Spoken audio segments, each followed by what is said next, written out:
Good morning on this Sunday, June 11th, and welcome to the Georgia Gang. Former President Donald Trump indicted again, this time on federal charges for the way he handled classified documents. Also, Republicans gather in Columbus for the state GOP convention as they welcome the former president.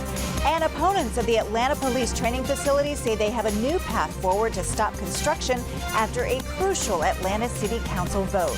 Melita, Phil, Theron, and Martha are all here. The debate and discussion begin right now. From the Fox 5 studios, the Georgia Gang starts now. Former President Donald Trump says he's been indicted on charges of mishandling classified documents at his Florida estate. Prosecutors have said that Trump took roughly 300 classified documents to Mar-a-Lago after leaving the White House, including some 100 that were seized by the FBI last August. The former president says this is a witch hunt and he's an innocent man. Phil, you interviewed the former president in advance of his Georgia visit at the GOP convention.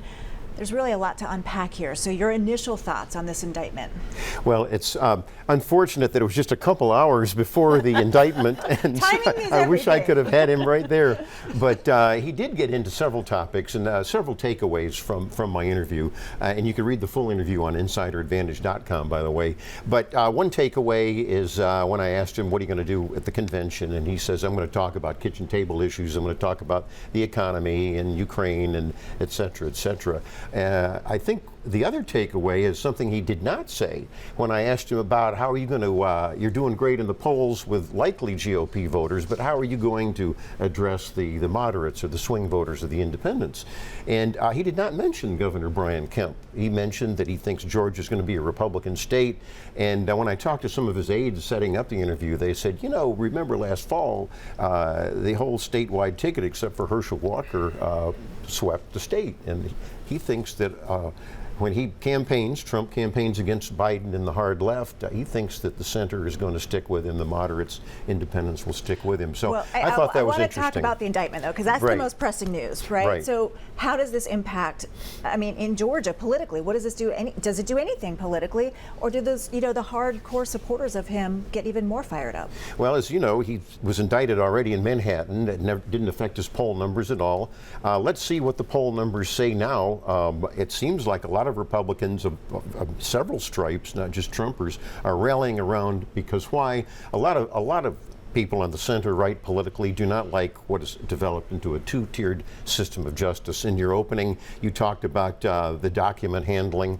What about Biden? The FBI's had the laptop for 5 years. Biden had 1,000+ boxes all strewn around. He even had classified information from when he was a U.S. Senator in the 1970s. So the FBI and the Justice Department are coming under a lot of criticism. I don't know how it will affect Trump. I think we're going to have to wait and see how the polling goes, and especially in key states. Theron, I want to toss it over to you because he's due in a Florida court on Tuesday. Yeah. I'm sure opponents and supporters will be gathering. There'll be a big crowd outside that courthouse. Just your thoughts on how this all plays out. Well, congratulations, Phil, on getting an interview with a former president. That's a big deal.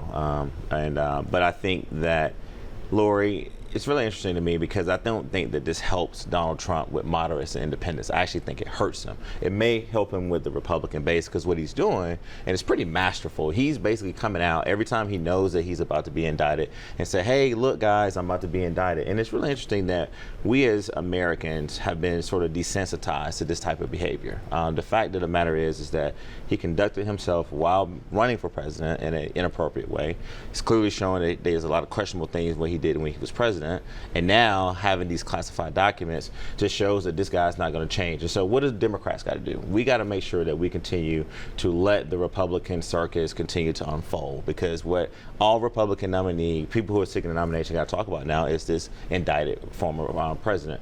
But I do think that we also need to basically wait and see what happens in Georgia. I think for me, that's what I'm waiting to see. Will he be indicted in Georgia? And I think if he's indicted in Georgia, which I think is likely, then I think we'll be able to see Republican voters starting to say, all right, this is a little too much. Let's maybe start looking for another candidate. Martha, let's talk about this because he could be facing another indictment from, Fulton County District Attorney Fonnie Willis here in Georgia. I mean, you'll have at that point 3 different indictments. Well, and there could be another federal one related to January 6th. But, there is desensitization on the $5 million each for the Bidens and all of the other things going on. So, unfortunately, we live in a world where there's a lot of problems in that way. However, the former president's polling at about 50%. That means there's 50% of Republicans that aren't very happy about him. And there's a poll out today that says that just a generic GOP against Biden in Georgia will be +10. That comes from the Hardworking Americans group, the Signal poll. And that if Trump was the nominee in Georgia, it would be tied. So I think there's still a lot of division. There's a lot of fighting we're going to be doing in the primary about candidates. We had 3 more candidates enter this week. But I do think there is a chip, and the indictment will matter, and we haven't seen it yet. We're going to see it on Tuesday. We'll see what's in there. If it's tied to this phone call that they supposedly have a recording to where he actually shared examples of things that he had that he knew was classified, that's a problem. But I'm willing to wait and see, but there are more indictments coming. Melita. Well, in this indictment, we can expect some evidence that the former president actively had employees at Mar-a-Lago train for hiding documents. The difference between the documents that say former Vice President Pence and former Vice President Joe Biden had, they quickly cooperated and turned over documents. In this instance, the former president is accused of deliberately hiding and denying he had documents. And that's a big, big difference. I don't know if having documents for 30 years in your office or 20 or 10 is quickly cooperating. Once he got asked to cooperate, yeah, he cooperated. But did he know beforehand? That's what we don't know about President Biden. Did he know beforehand that he had these documents for 30 years? Trump knew. Trump actively tried to hide. Now, that has not been established. Even Democrat attorney Alan Dershowitz says it's really not about the documents. It's all about the process. Did he obstruct justice? The negotiations, Melita, broke down, as you know. They were negotiating on getting these documents to the archives. So that hasn't been established yet. Let me take it back to the GOP convention, because that's another big issue happening over the weekend. Republican leaders, many of them were not there, including Governor Brian Kemp and Attorney General Chris Carr. Phil, does this indictment divide the Republican Party even more? There's divisions in both parties. And so, yes, in the convention, you've got different factions. But I've always said this. I've always said that the hard left always overdoes it. And so Biden's going right along with this. Biden's very unpopular in the polls right now. And so what is the big unifier for Republicans? It's going to be Joe Biden. It's going to be an increasingly senile president that's seen as weak in domestic and foreign policy and is just being driven by radical ideas. And so that's why I'm concerned. The fight's going to be for the center. Now, we've talked about this on the show.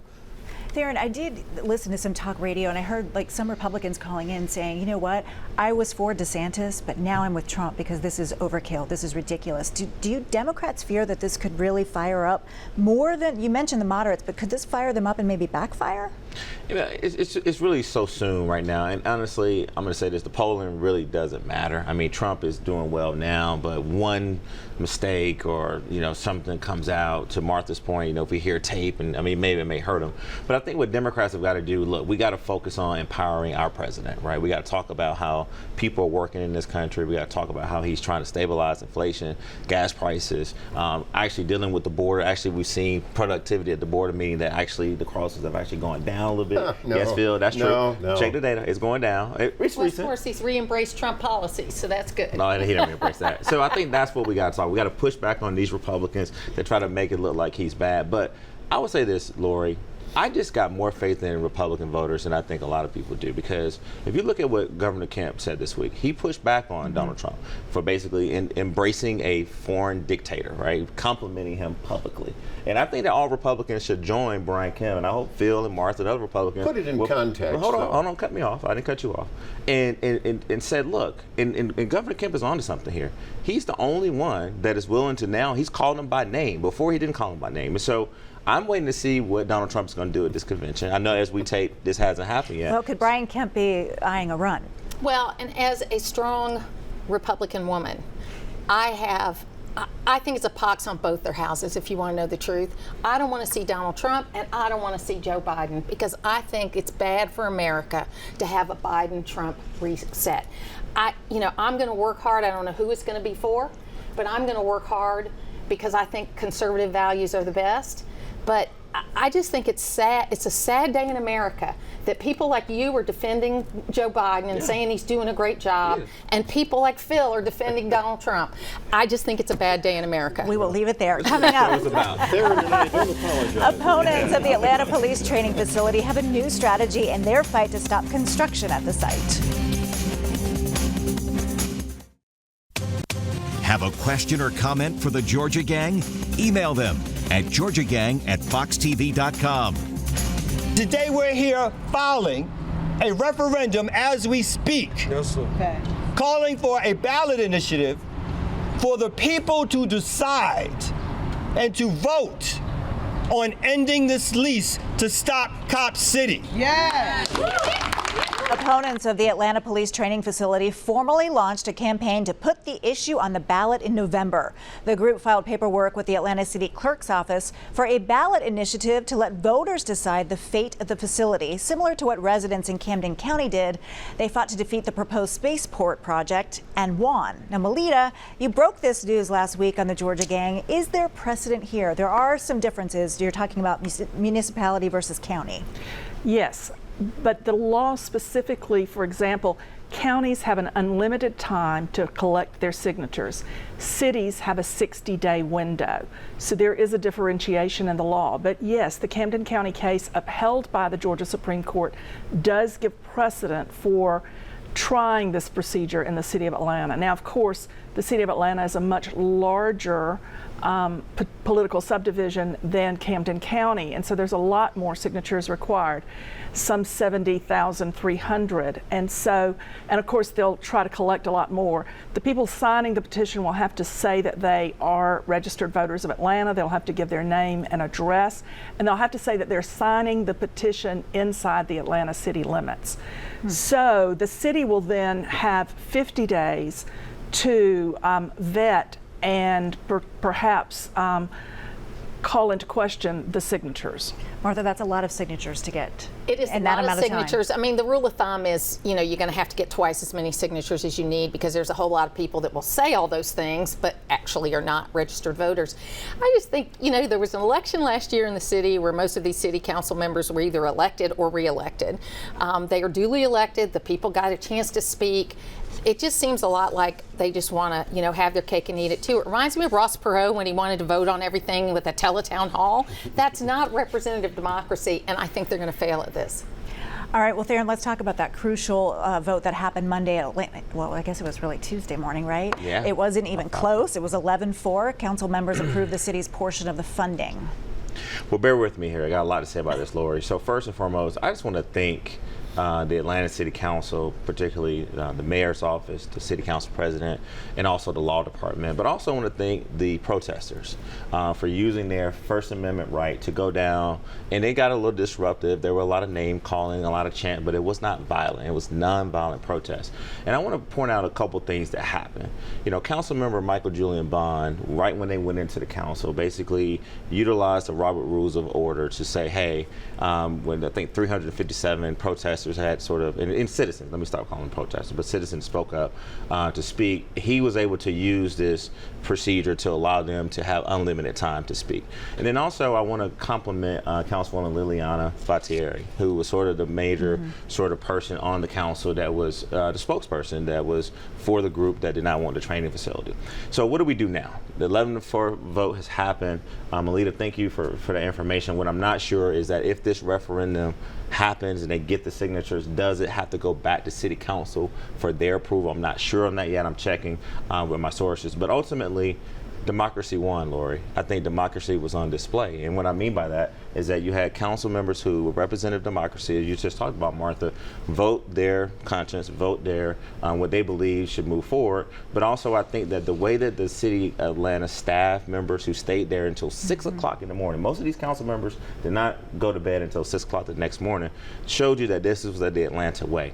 But I think we'll talk about what goes on from here, and I think the mayor's office and others are going to continue to communicate. And Phil, members did make some tweaks to the legislation. No outside groups will be allowed to use the training facility without council approval. Also, no helicopters and no explosives. Right. Well, I talked to the head of the Atlanta Police Foundation, Dave Wilkerson, and all of those things really aren't new. They were negotiated on beforehand, and that's basically fine. I've said before, though, I don't think you need people on the board of a private foundation from representing, the protesters. That was a good rundown, and I'm not sure if they can get the signatures. And Martha made a good point too, because it takes a lot. There's going to be people that aren't telling the truth. That's a shocker as to whether they're registered voters. That could be a real mess. Counting. Well, and Mayor Dickens has said, Mayor Dickens has reflected the will of the people, because if you want better trained police, you've got to train them better. You do not want the first time they've dealt with a difficult situation to be when it's real time. You want them to have practiced it over and over and over again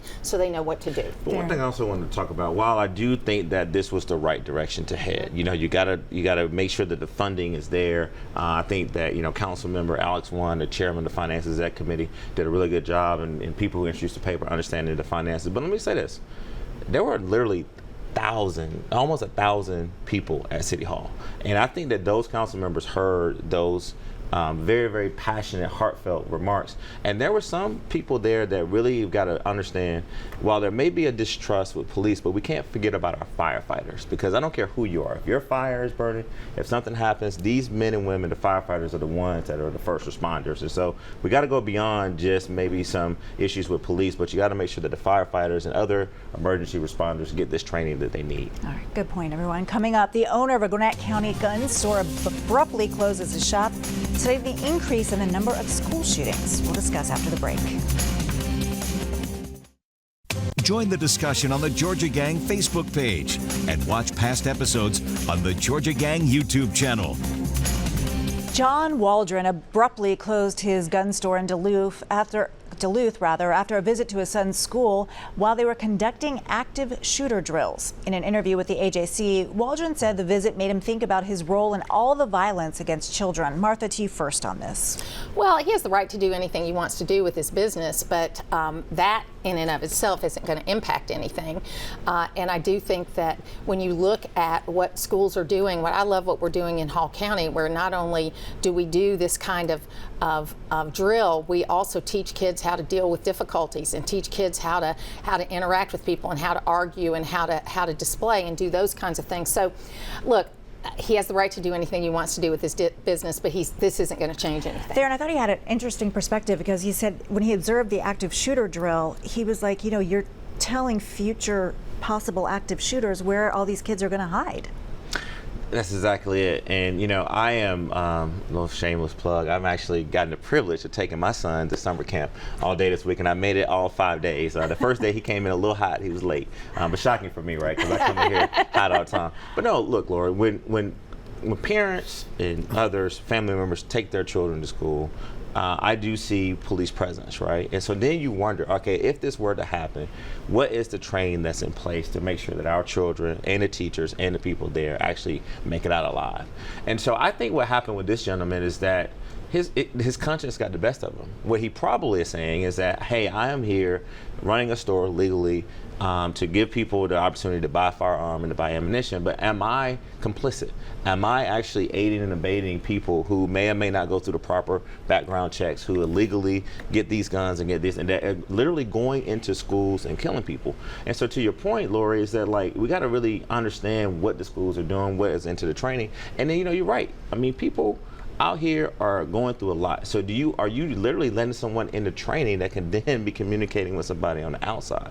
And so I think that, look, hats off to this guy who closed his shop, and I think more people need to really consider what he did. Well, Phil, he also said, he's selling guns that could possibly wind up being stolen from somebody's car because we're not locking them up, and that's a big issue with me. So, I mean, he had a lot of good points. He still says, like, he's all about the Second Amendment, but he just wants time to think. Well, I don't think it's going to make any difference. In fact, closing up shop, it'll just give more business to other gun owners. And let me address this background check myth that a lot of Democrats in Georgia are saying that somehow the Republicans, wiped out background checks. No, people like him and gun owners, they have to go through a background check if they're selling firearms.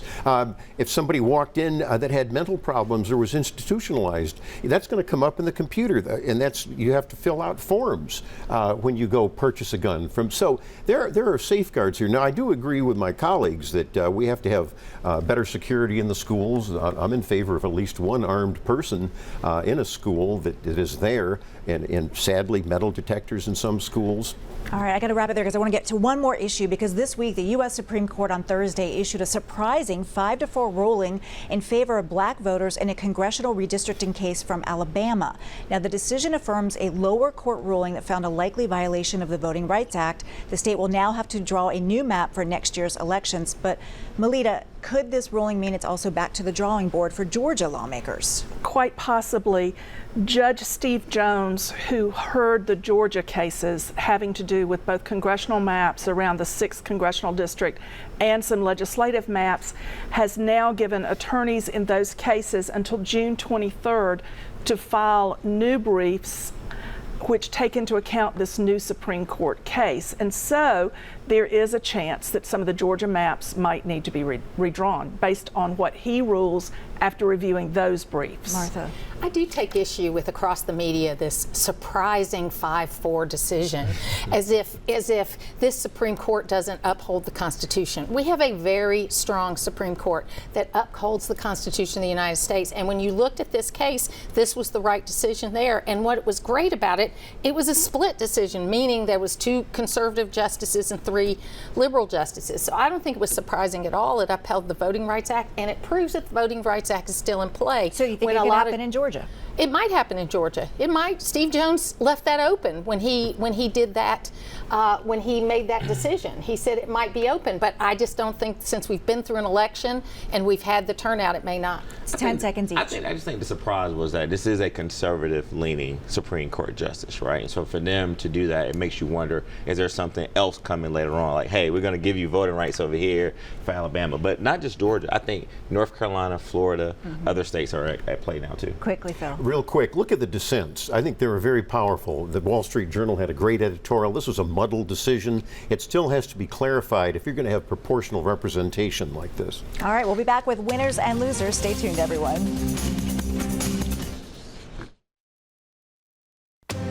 Time now for the week's winners and losers. All right, Martha, we'll start with you. Well, my loser this week is just kind of the indictment of Trump, and I mean that we've crossed this Rubicon, and I hope that Joe Biden's going to lawyer up if he doesn't win in 2024.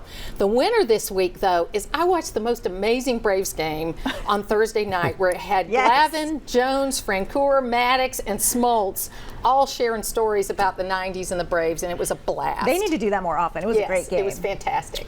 Darren. I'm going to make Mayor Andre Dickinson the City of Atlanta winner this week. It was announced, it kind of didn't get the play that it needed, but he passed a law this week allowing the mayor to execute plans to obtain $100 million bond and funding for affordable housing. And so we know public safety is paramount, affordable housing as well. And then get outside of Atlanta a little bit. Bryan County educator Brittany Nearhealth, who is a finalist for the Georgia Teacher of the Year. And Melita, you may make this guy your winner as well, but Terry Koval, who just basically for the Deer and the Dove Decatur restaurant, who just won a James Beard Award. Nice. I want to make him a winner. Yeah, congrats. Right. Phil.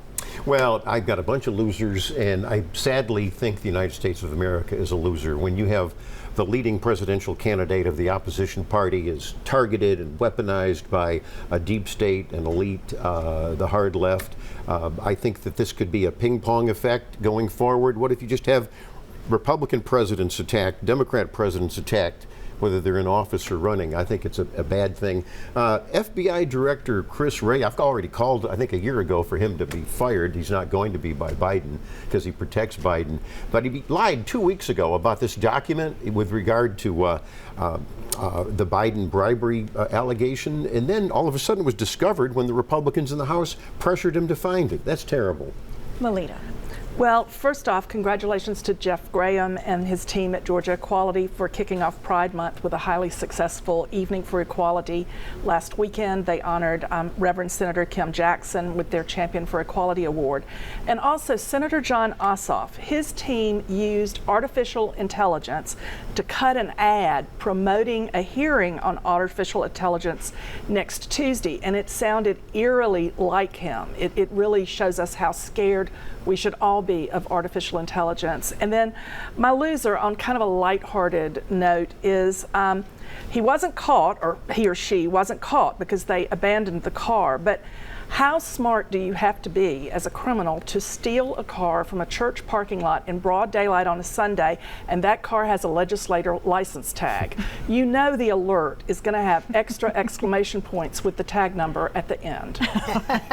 All right, so okay, my winners this week are the hero units that I was not able to use because for my first time in my life I had a flat tire on the Stone Mountain Freeway. I called 511 and you know what they said? And we talked about the budget cuts. We don't service that area at this time of night anymore. So there I was stranded. So we need them back. I'm going to give a shout out to the DOT Commissioner Russell McMurray to please restore those hero units because that's the one government service I think we could all use in our time of need. And also one viewer that I ran into, DC Duncan, she watches the show religiously. She came up and just gave me a big hug out of nowhere. She was great. So I just want to give a shout out to her. You all make it a great week. We will see you next week. Bye-bye.